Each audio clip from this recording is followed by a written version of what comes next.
Selama hampir 5 tahun ini udah banyak banget HP yang dirilis Xiaomi. Sebagian besar adalah HP flagship yang hampir semuanya udah pernah gue cobain. Tapi percaya nggak percaya, baru kali ini gue ngerasa flagship Xiaomi yang beneran flagship.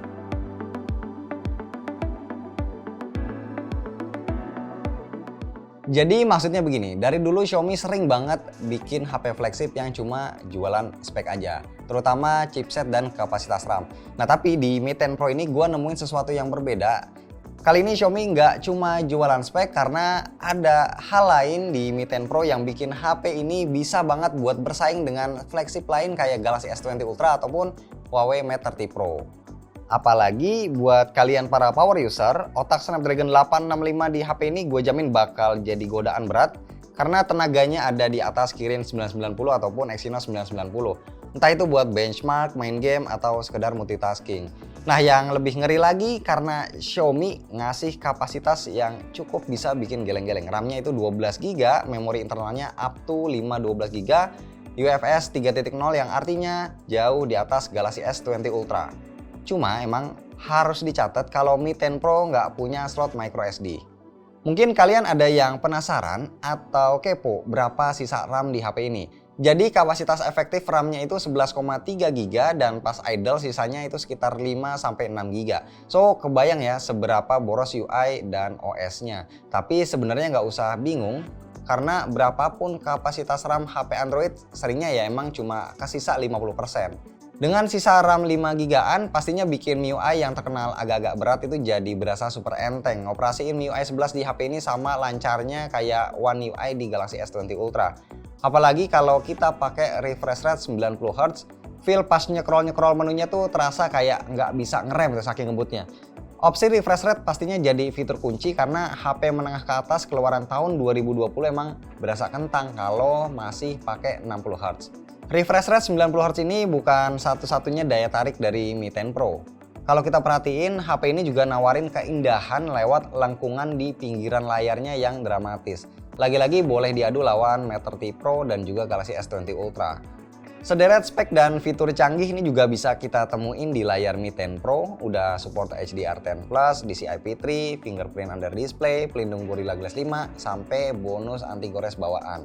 Satu hal yang mungkin bakal dikeluhin banyak orang soal layarnya adalah poni punch hole. Ya wajar sih banyak yang risih sama poni model begini. Tapi sebenarnya kalian harus cobain dulu karena ukuran poninya ini kecil, hampir nggak ngeganggu. Kalau untuk fingerprintnya gue nyaman-nyaman aja pakainya karena yang gue rasain ini lebih responsif dari fingerprint Galaxy S20 series. Selain fingerprint juga ada face unlock yang masih 2D. Juga ada hal sepele lain yang bikin Mi 10 Pro bukan flagship kaleng-kaleng, yaitu motor vibrate-nya. Kita bakal ngerasain sensasi getaran yang bikin nyaman pas ngetik, ngatur waktu alarm, atau pas clear recent apps. Sensasi getarannya ini mirip kayak iPhone atau Google Pixel terbaru.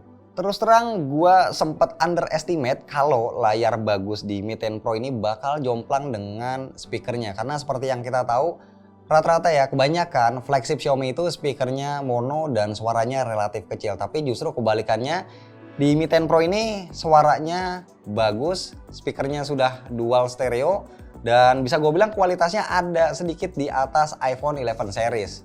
Sound stagingnya berasa banget, nggak pecah dan bisa hasilin bass yang lebih bulat dari iPhone. Ini adalah speaker terbaik yang pernah Xiaomi bikin. Good job lah.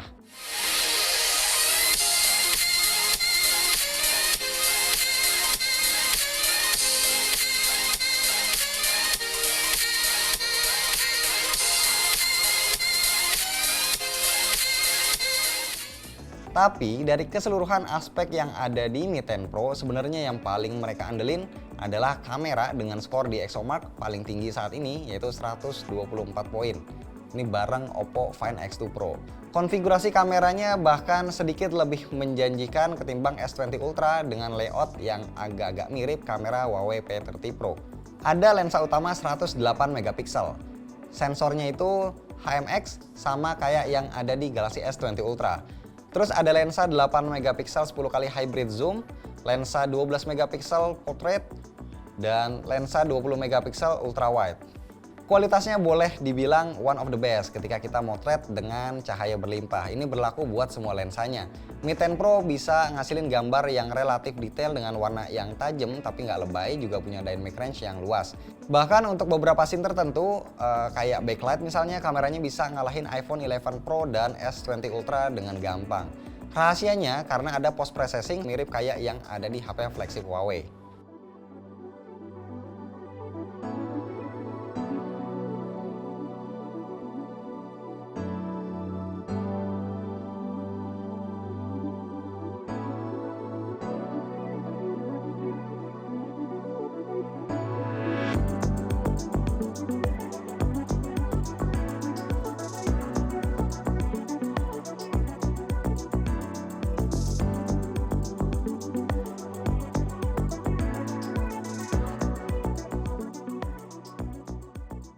Motret zoom bisa dilakuin dengan cukup nyaman karena ada bantuan OIS. Motret bokeh pun terasa menyenangkan dengan metode fix 2 kali zoom yang nggak bisa diganti. So, efek bokeh yang dihasilin bakal kelihatan lebih natural. Hasilnya pun hampir selalu rapi. Sedikit kekurangannya yaitu kalau cahayanya kurang maksimal, gambar bakal sedikit noise. Gimana dengan lensa ultrawide-nya? Ternyata sama bagusnya. Angle-nya lebih luas dari Matter T Pro dan sedikit lebih sempit dari S20 Ultra dengan tingkat detail yang memuaskan. Bahkan nggak jarang dynamic range-nya ini lebih kaya dibanding S20 Ultra dan iPhone 11 Pro. Kualitasnya bahkan masih terasa cukup superior ketika motret di dalam ruangan. Overall untuk motret semi low light alias gelap-gelapan tapi masih ada cahaya lampu, kamera Mi 10 Pro masih bisa diandelin tanpa harus pakai night mode. Mungkin satu hal yang perlu peningkatan adalah shutter lag yang masih kurang cepat. Bakal cukup sulit buat dapetin foto yang nggak blur ketika kita motret anak-anak. Nyiasatinnya kita bisa install Gcam terbaru. Nah, yang paling menarik ternyata Gcam ini udah full support buat semua lensa yang ada di Mi 10 Pro. Kalau mau download, kalian bisa cek linknya di kolom deskripsi.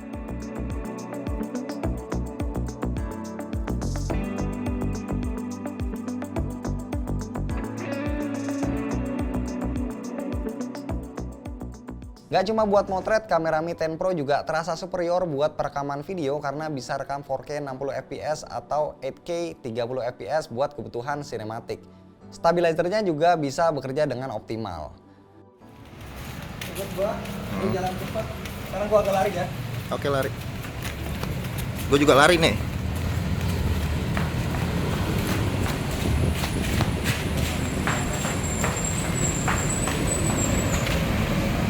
Nah ini sekarang gue lagi nyoba kamera depannya buat ngerekam maksimal cuma Full HD 30 fps dan kalian bisa lihat gimana goncangannya dan juga suara gue ini rekamnya outdoor apakah jelas atau enggaknya, coba kalian komen. Nah, bicara soal desain, Mi 10 Pro adalah HP dengan penampilan cukup mainstream. Bagian depannya kelihatan lebih mewah dibanding belakangnya, tapi backdoornya tetap menarik karena punya finishing frosted glass yang nggak nyeplak sidik jari. Nah, sebagai catatan aja, di Mi 10 Pro ini lagi-lagi belum ada sertifikasi IP68 untuk ketahanan air dan juga debu. Kalau tadi gue bilang Mi 10 Pro punya speaker yang wow, rahasianya karena mereka nempatin 2 grill speaker masing-masing di frame bawah dan di frame atas, bukan di earpiece. Selain speaker, di atas ini juga ada mikrofon, sementara port USB-C ada di bawah. Satu lagi fitur killer di Mi 10 Pro adalah pengisian baterainya. Dalam boxnya kita dikasih casan 65 watt, sementara baterainya sendiri 4500 mAh. Jadi ini benar-benar combo, udah awet baterainya, cepat pula ngecasnya. So, kesimpulan dari gua, baru kali ini gua ngerasain HP Xiaomi yang beneran flagship. Karena kalau yang kemarin-kemarin itu kayak setengah flagship. Karena cuma ngandelin spek aja. Nah, kali ini nggak cuma spek, tapi Xiaomi berhasil ngasih hal-hal lain yang walaupun sepele, tapi bikin HP ini terasa mewah. Misalnya desain dan spek layar yang keren banget. Terus juga ada dual speaker yang kualitas suaranya juga bagus. Dan terakhir ada vibration atau motor vibrasinya yang bisa gue bilang ini setingkat dengan yang ada di iPhone.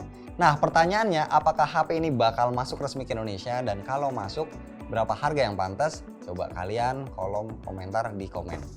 Ya kan? Hebat kan? Nah, itulah, itu teknik namanya, membuat orang tertawa. Iya nggak? Oke ya, kita ulang ya. Nah, pertanyaannya apakah HP ini bakal masuk resmi ke Indonesia? Kalau masuk berapa harga yang pantas? Coba kalian kasih komen di bawah. Mantap. Udah gitu ya, nggak usah closing ya? Udah. Oke.